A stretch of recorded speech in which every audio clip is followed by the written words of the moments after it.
Deus tem planos para cumprir em nossas vidas. Essa é a mensagem de toda a Bíblia e é isso mesmo que estamos estudando aqui no Encontro com a Palavra, escrito pelo pastor Dick Woodward e narrado pelo pastor Edson Bruno. Fique atento a mais um programa que o Ministério Cooperativo Internacional leva a você. Com você agora, pastor Edson Bruno.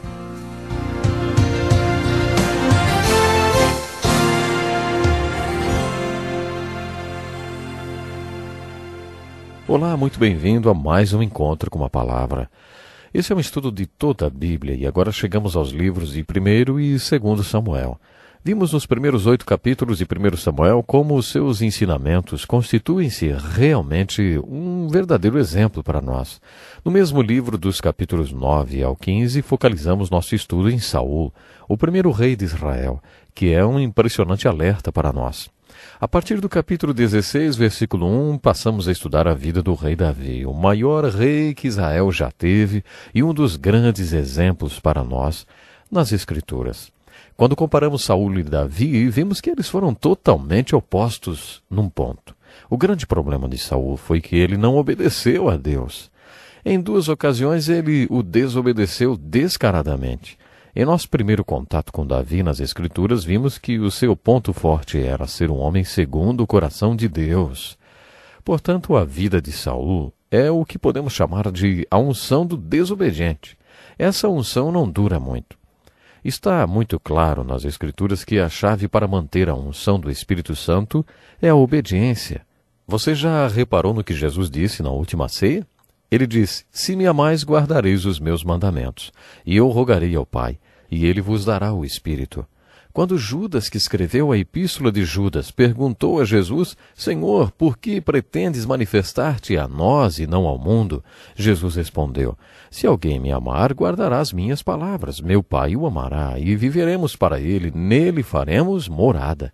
Em outras palavras, obediência é o pré-requisito para experimentar o que as Escrituras chamam de a unção de poder do Espírito Santo sobre nós. Lemos no livro de Atos que Deus dá o Espírito Santo àqueles que o obedecem. Portanto, a unção do desobediente não tem como durar. Por isso que Saul não durou como rei. Com Davi nós temos o exemplo da unção do obediente, e essa é outra história. Estudamos por que ele foi um exemplo. Na minha opinião, o exemplo de Davi atingiu o seu auge no capítulo 7 de 2 Samuel, onde lemos sobre o seu reino eterno. Nesse capítulo vemos que Davi tinha no seu coração construir uma casa para Deus. Ele vivia num palácio de cedro e queria construir um grande palácio para Deus que ainda vivia naquela tenda dos tempos do deserto. O profeta Natã foi até Davi e disse que Deus não queria que ele construísse uma casa, porque Deus ia construir uma casa para Davi. A casa que Deus ia construir seria um reino eterno. Davi ia possuir uma dinastia, uma sucessão de filhos que reinariam sobre Israel. É claro que o Messias iria entrar nessa sucessão e o seu reino não teria fim. O capítulo 7 de 2 Samuel é uma descrição desse reino. Quando Davi ouviu essas palavras, fez uma linda oração dizendo: "Ah, Senhor Deus, porque o Senhor derramou tantas bênçãos sobre uma pessoa tão sem importância como eu, além de tudo que o Senhor já fez, ainda fala sobre dar-me um reino eterno. Ah, Senhor, o que mais eu quero dizer? O que mais eu posso dizer?" O Senhor sabe como eu sou. O Senhor está fazendo tudo isso porque o Senhor prometeu e porque quer assim.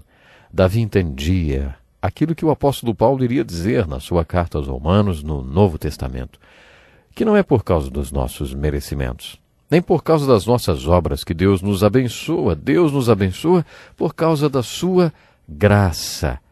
Quando chegamos ao capítulo 11 de 2 Samuel, inicia-se uma outra fase na vida de Davi. Esse período foi um dos mais longos e difíceis para ele. É quando Davi, que tinha sido um grande exemplo, torna-se um alerta. Davi cometeu o pecado do adultério e de assassinato, e por um ano inteiro tentou encobri-los de todo mundo.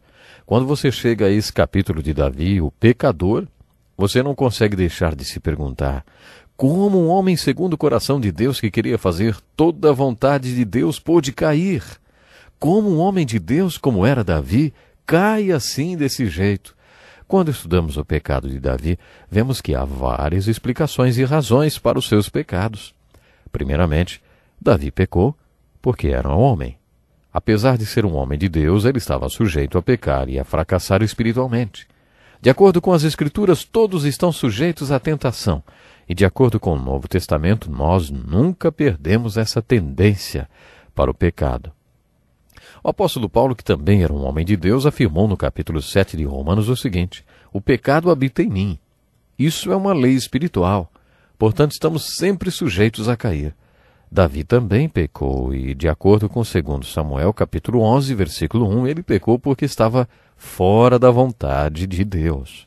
No versículo 1 de 2 Samuel, capítulo 11, nós lemos assim: na primavera do ano seguinte, época em que os reis saem à guerra, enviou Davi a Joabe e a seus servos com ele e a todo Israel.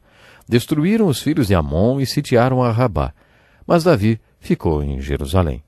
Era a época em que os reis deveriam estar liderando seus exércitos nas batalhas. E Davi ficou em Jerusalém. Ele mandou outra pessoa no seu lugar para comandar o exército. Creio que sair da vontade de Deus, como Davi fez, nos torna vulneráveis à tentação. Também creio que Davi pecou porque estava no auge do sucesso. O apóstolo Paulo fez a seguinte afirmação: sei passar necessidade, também sei ter abundância. É necessária muita maturidade espiritual para passar necessidade.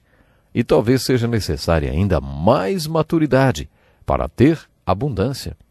Uma vez eu ouvi Chuck Colson, um líder de um importante ministério, falar para 150 homens e suas esposas que trabalhavam em regime de tempo integral nas prisões com ele.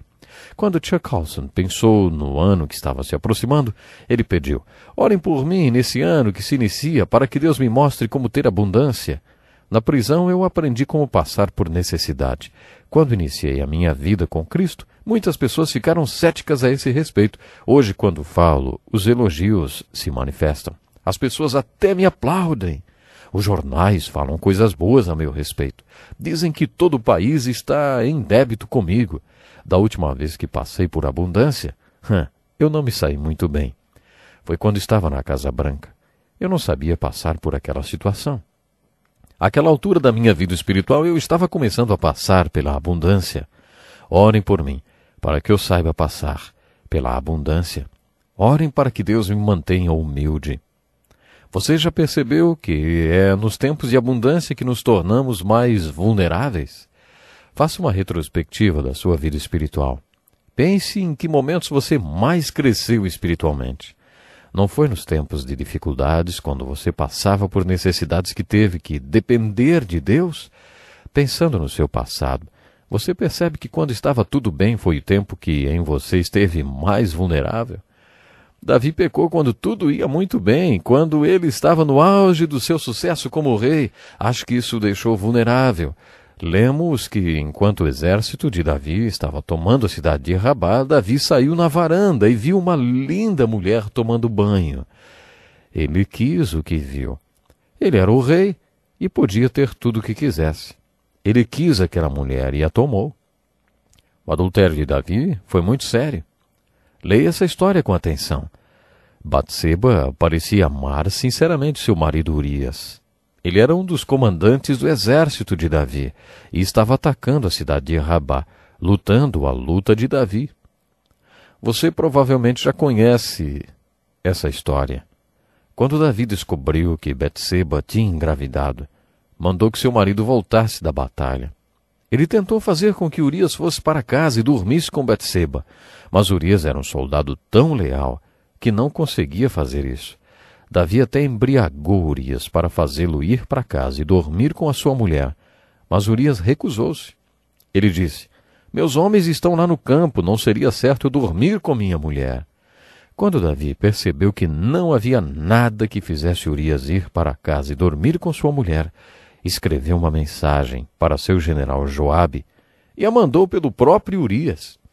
Isso mostra como Urias era um homem de confiança.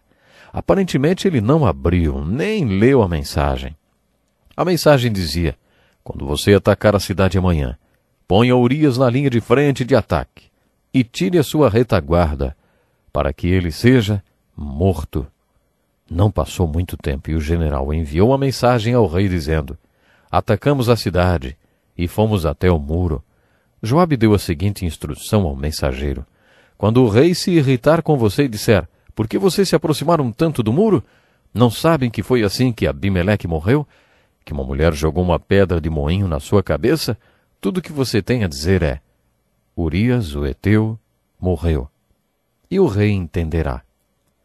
Urias foi morto. E Davi, portanto, não era só culpado de adultério, como também de um terrível assassinato, porque matou um dos seus valentes. Urias era tão leal a Davi como Ruth, Noemi e Jonatas a Davi.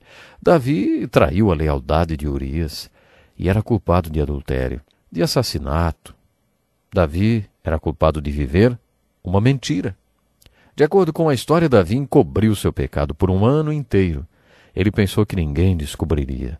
Só ele saberia, e talvez o seu general de confiança, Joabe. Se você estudar os Salmos de Davi que falam sobre as consequências daquele pecado, perceberá que esse foi o ano mais triste da vida de Davi. Davi foi o grande pregador. Ele pregava para o que chamamos de a grande congregação. Como já destaquei antes, ele escreveu metade do inário do povo de Deus, o livro de Salmos. Davi amava reger o coral dos levitas e aquela orquestra de 4.000 sacerdotes tocava instrumentos musicais que ele próprio havia confeccionado. Ele amava conduzi-los em adoração e louvor. No Salmo 51, em que Davi confessa seu pecado, ele conta que durante um ano inteiro não pregou. Durante um ano inteiro ele não louvou a Deus. Imaginamos que durante aquele ano inteiro ele não tenha orado também. Deve ter sido um ano muito, muito difícil para Davi. No Salmo 32, ele diz que durante um ano inteiro ele se manteve em silêncio e recusou-se a confessar o seu pecado. Sua força secou como a água que evapora num dia de verão, porque a mão de Deus pesava sobre ele. A culpa de Davi o deixou doente. Mas um dia ele diz no Salmo 32, confessei-te o meu pecado, e tu perdoaste a culpa do meu pecado.